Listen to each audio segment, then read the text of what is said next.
Mayo de 1945. Berlín está en ruinas. El tercer Reich agoniza entre los escombros de la capital nazi. Un joven soldado soviético de 23 años camina entre los restos humeantes de la Biblioteca Nacional.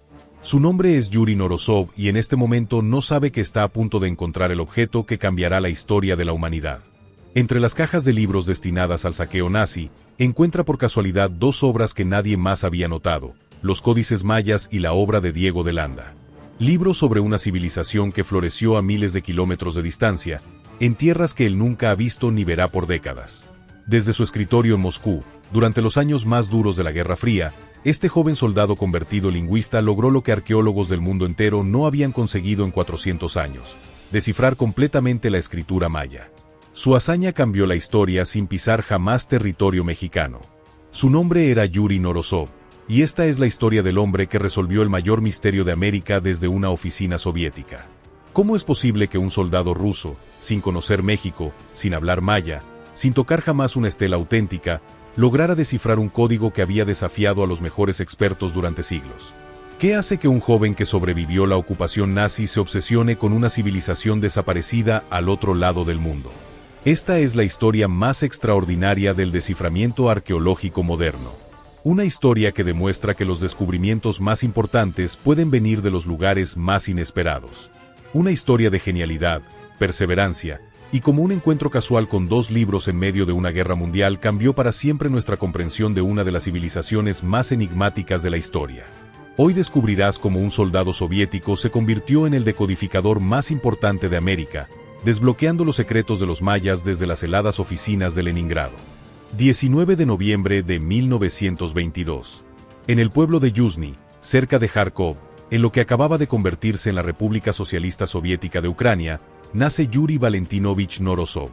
Su llegada al mundo coincide con el nacimiento de la Unión Soviética, como si el destino hubiera sincronizado su vida con los grandes cambios históricos. Sus padres son intelectuales rusos que se habían mudado desde San Petersburgo a Ucrania por trabajo. La familia posee una biblioteca extensa, se dedica a la música y al dibujo. Su abuela paterna, Sabel, había sido una actriz teatral de fama nacional en Armenia. Desde pequeño, Yuri es un niño difícil y excéntrico. En la escuela tiene un progreso irregular en muchas materias y casi lo expulsan por mala conducta. Pero rápidamente queda claro que es académicamente brillante con un temperamento inquisitivo natural. A los 10 años, Yuri participa en un concurso musical infantil y recibe un certificado de honor.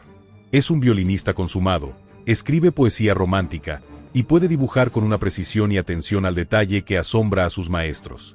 Pero hay algo más que distingue al joven Yuri: desarrolla una afinidad cercana con los gatos que durará toda su vida. Esta característica aparentemente trivial se convertirá en una de sus marcas personales más famosas. Durante su adolescencia, Yuri demuestra una capacidad extraordinaria para los idiomas. Por su cuenta, aprende a leer chino, árabe y griego. No se trata solo de un talento para las lenguas modernas, sino de una fascinación profunda por los sistemas de escritura antiguos y las formas en que las civilizaciones registran su conocimiento. Sus profesores notan que tiene una memoria fotográfica para los símbolos y una capacidad instintiva para detectar patrones en sistemas aparentemente caóticos. Puede memorizar alfabetos completos en cuestión de días y encuentra similitudes entre sistemas de escritura que han evolucionado independientemente.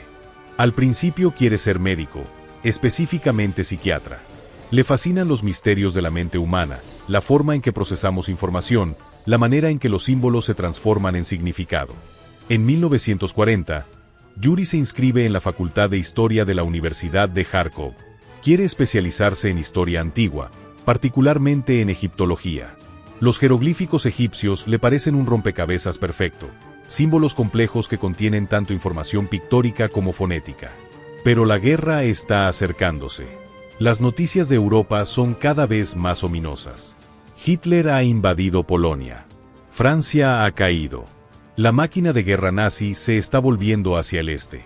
En su segundo año de universidad, cuando apenas está comenzando a profundizar en sus estudios de lenguas antiguas, la historia interrumpe violentamente sus planes académicos. 22 de junio de 1941. La Operación Barbarroja comienza. 3 millones de soldados alemanes cruzan la frontera soviética. Kharkov, siendo una ciudad industrial importante, se convierte rápidamente en objetivo militar. Para septiembre, los nazis han ocupado la ciudad. La universidad cierra. Los profesores huyen o son arrestados. Yuri, de 18 años, se encuentra atrapado en territorio ocupado con su madre y hermana. Los siguientes 2 años son los más duros de su vida. Para sobrevivir, trabaja como maestro de escuela, moviéndose de pueblo en pueblo para evitar ser reclutado forzosamente por los alemanes. Durante este periodo, su capacidad para aprender idiomas le salva la vida. Puede comunicarse con diferentes grupos étnicos en la región ocupada. En 1943, sobrevive una epidemia de tifus que mata a miles de personas en la región. Es una experiencia que lo marca profundamente, dándole una perspectiva única sobre la fragilidad de la civilización y la importancia de preservar el conocimiento humano. Septiembre de 1943. Finalmente, Yuri logra escapar con su familia hacia Moscú, donde su padre y hermano trabajaban. Es una reunión emocional después de años de incertidumbre sobre si volverían a verse.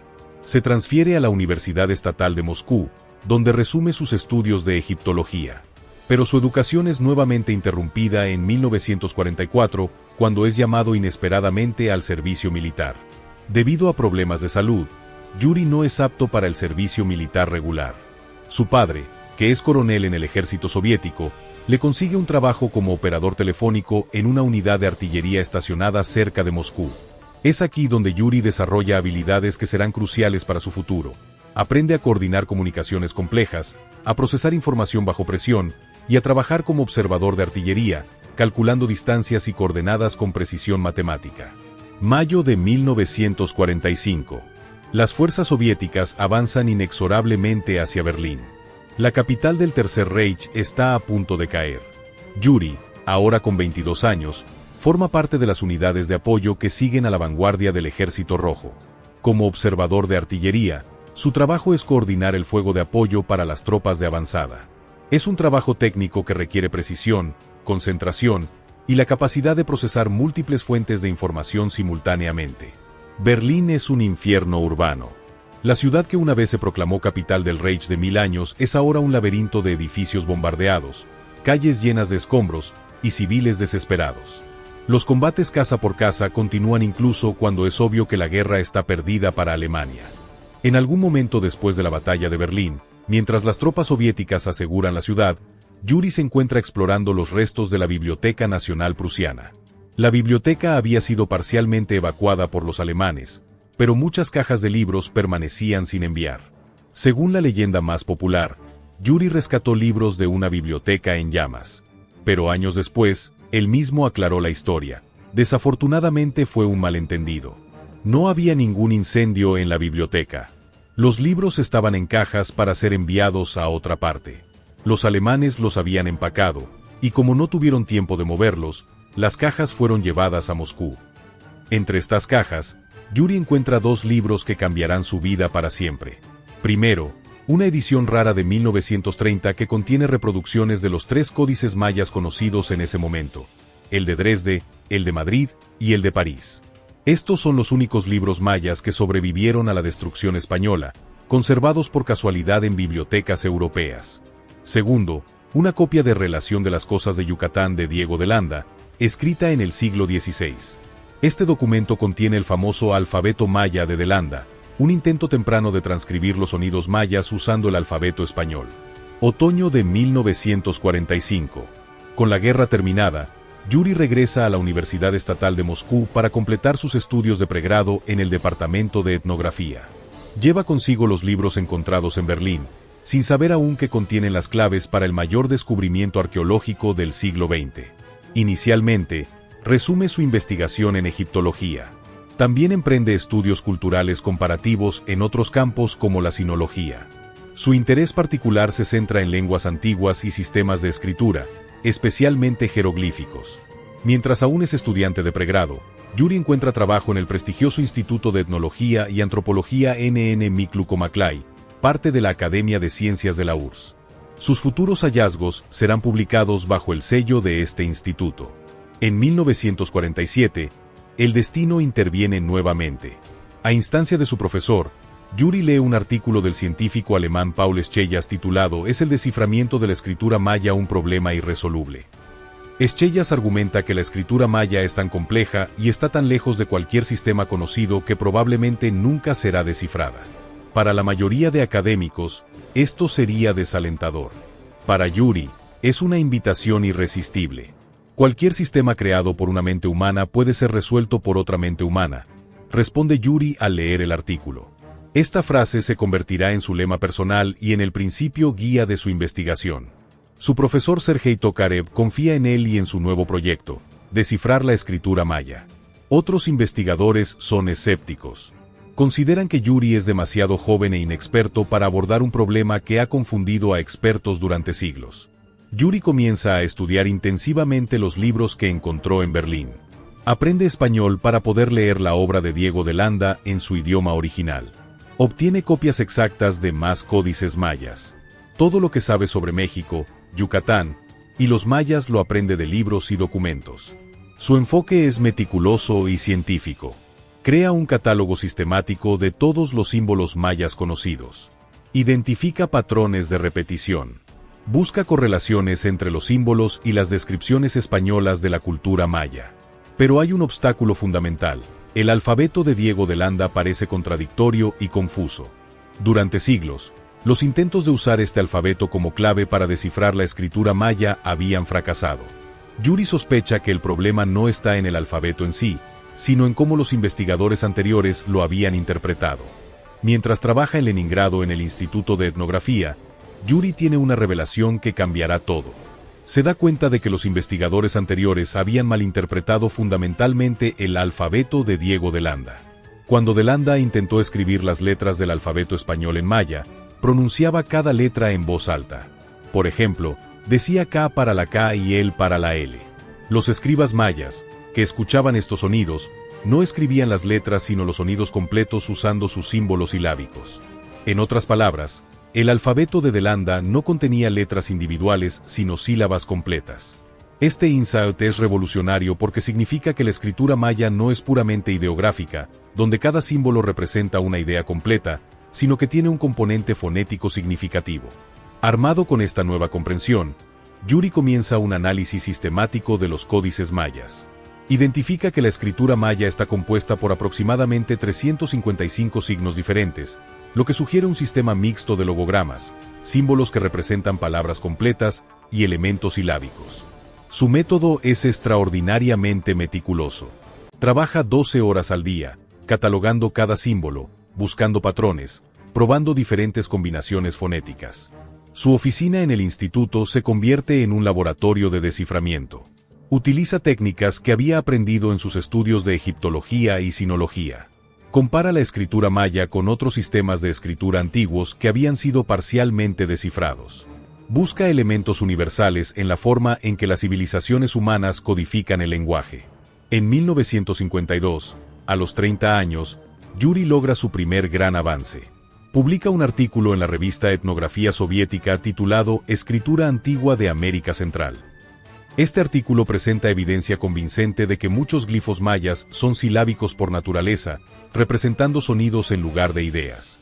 Su análisis demuestra que Diego de Landa había registrado correctamente los sonidos mayas, pero los investigadores posteriores habían interpretado mal lo que significaban estos registros.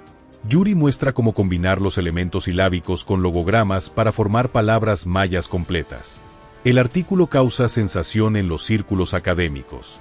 Por primera vez en siglos, alguien ha demostrado convincentemente que la escritura maya puede ser leída fonéticamente.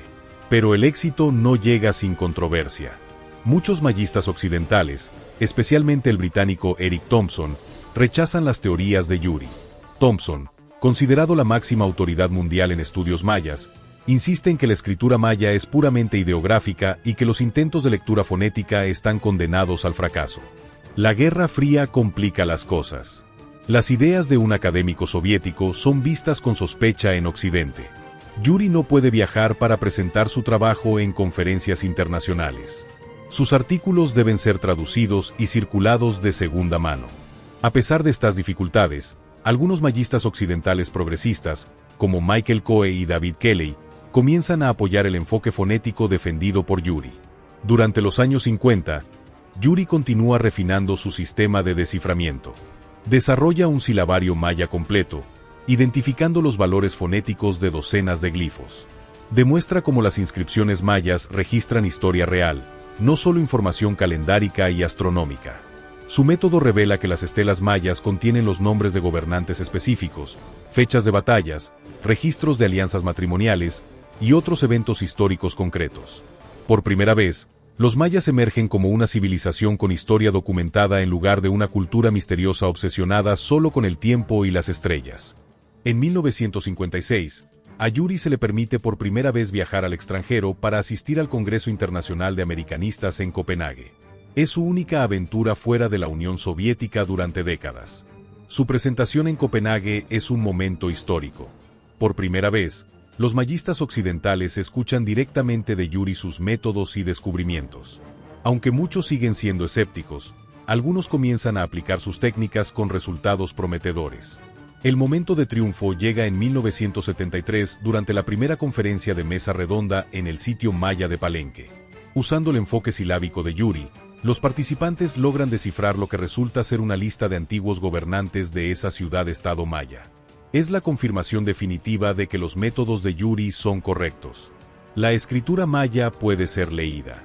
La historia maya puede ser recuperada. Irónicamente, debido a las restricciones de viajes soviéticas, Yuri no puede asistir a esta conferencia histórica donde sus teorías son finalmente validadas. Durante los años 70 y 80, las teorías de Yuri gradualmente ganan aceptación universal. Más y más inscripciones mayas son descifradas usando sus métodos. La historia maya se vuelve cada vez más detallada y específica. En 1977, Yuri recibe el Premio Estatal de la URSS, el más alto honor científico soviético. Su contribución a la ciencia es comparada con la de Gianfranco Champollion, el famoso descifrador de los jeroglíficos egipcios. Pero Yuri sigue siendo prisionero de la Guerra Fría. No puede viajar a México o Guatemala para ver las ruinas mayas que ha ayudado a hacer hablar. Su conocimiento de la civilización maya es puramente académico, basado en libros, fotografías y reproducciones. En Leningrado, Yuri se convierte en una figura legendaria pero misteriosa. Sus colegas lo consideran un genio excéntrico. Es introvertido, habla poco de sí mismo y mantiene la reputación de ser una persona mística. Su amor por los gatos se vuelve famoso. En todos sus artículos científicos, trata de incluir fotografías de sí mismo con su gata querida, Asia. Incluso intenta incluirla como coautora de sus trabajos, aunque los editores siempre eliminan su nombre. Más allá de los mayas, Yuri trabaja en el desciframiento de otros sistemas de escritura antiguos, los símbolos de la isla de Pascua, la escritura protoindica del Valle del Indo, las conexiones entre los pueblos ainú de las Islas Kuriles y los nativos americanos. A medida que crece su fama, estudiantes y académicos mexicanos, guatemaltecos y estadounidenses hacen peregrinajes a Leningrado para estudiar con el maestro. Incluso Jacobo Arbenz Guzmán, el expresidente derrocado de Guatemala, lo visita y deja una nota en el libro de huéspedes del museo. Para estos visitantes, Yuri es una figura casi mítica, el hombre que resolvió el mayor misterio de América sin haber puesto pie en territorio americano. En 1989, cuando las restricciones de viajes soviéticas finalmente se relajan, Yuri tiene 67 años. Ha pasado más de 4 décadas estudiando una civilización que nunca ha visto físicamente. En 1990, las relaciones diplomáticas entre Guatemala y la Unión Soviética se restablecen. El presidente Vinicio Cerezo invita oficialmente a Yuri a visitar Guatemala. 1990. Después de 45 años de estudiar los mayas desde Rusia, Yuri finalmente pisa territorio mesoamericano. Su llegada es tratada como un evento histórico. En Guatemala, el presidente Cerezo le otorga la Orden del Quetzal, la más alta decoración del país. Yuri visita Tikal, Palenque, Chichén Itzá y otros sitios arqueológicos importantes. Es una experiencia profundamente emocional. Por primera vez, puede tocar las estelas que había estudiado en fotografías, caminar por las plazas donde los antiguos escribas habían grabado los textos que él había descifrado. En México, el gobierno le otorga la Orden del Águila Azteca, la más alta decoración mexicana para extranjeros.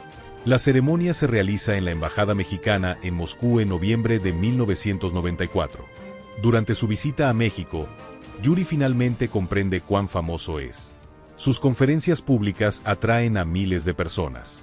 Muchos colegas vienen solo para ver al brillante ruso que logró decodificar los escritos de pueblos que vivieron hace miles de años en otro continente sin salir de su oficina. Es la gratitud de los descendientes del pueblo maya al científico ruso que devolvió las voces de sus ancestros.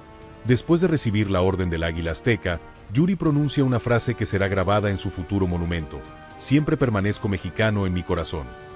De regreso en San Petersburgo, la antigua Leningrado, Yuri continúa trabajando hasta sus últimos días. Sigue investigando otros sistemas de escritura antiguos, refinando sus métodos de desciframiento maya y entrenando a la nueva generación de epigrafistas. Su oficina sigue siendo un santuario dedicado al estudio de las civilizaciones perdidas.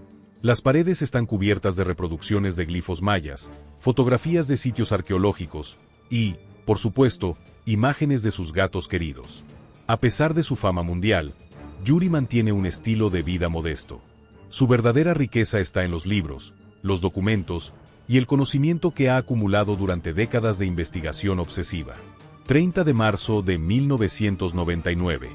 Yuri Norosov muere en San Petersburgo a los 76 años. Su muerte marca el fin de una era en los estudios mesoamericanos. Su funeral es relativamente modesto, pero su impacto en el mundo académico es inmenso. Los obituarios lo comparan con Champollion, uno de los grandes descifradores de códigos de la historia. En 2012, la ciudad de Mérida, Yucatán, erige un monumento a Yuri Norosov. La estatua reproduce una fotografía en blanco y negro del científico con su gata querida Asia. Es un tributo extraordinario, los descendientes de los mayas honrando a un hombre que nunca vivió entre ellos pero que les devolvió la capacidad de leer las palabras de sus ancestros. El pedestal lleva inscrita su frase famosa después de recibir la Orden del Águila Azteca: siempre permanezco mexicano en mi corazón.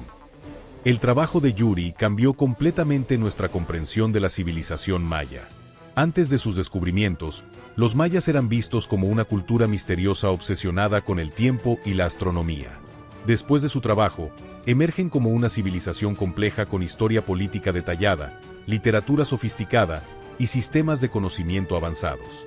Sus métodos han permitido descifrar miles de inscripciones mayas. Ahora podemos leer sobre guerras específicas, alianzas matrimoniales, ceremonias religiosas y eventos históricos precisos.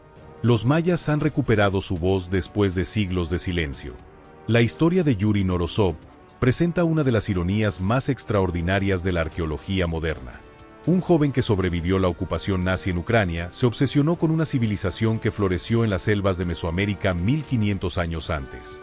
Un soldado que encontró libros por casualidad en las ruinas de Berlín se convirtió en el decodificador de la escritura más compleja del Nuevo Mundo.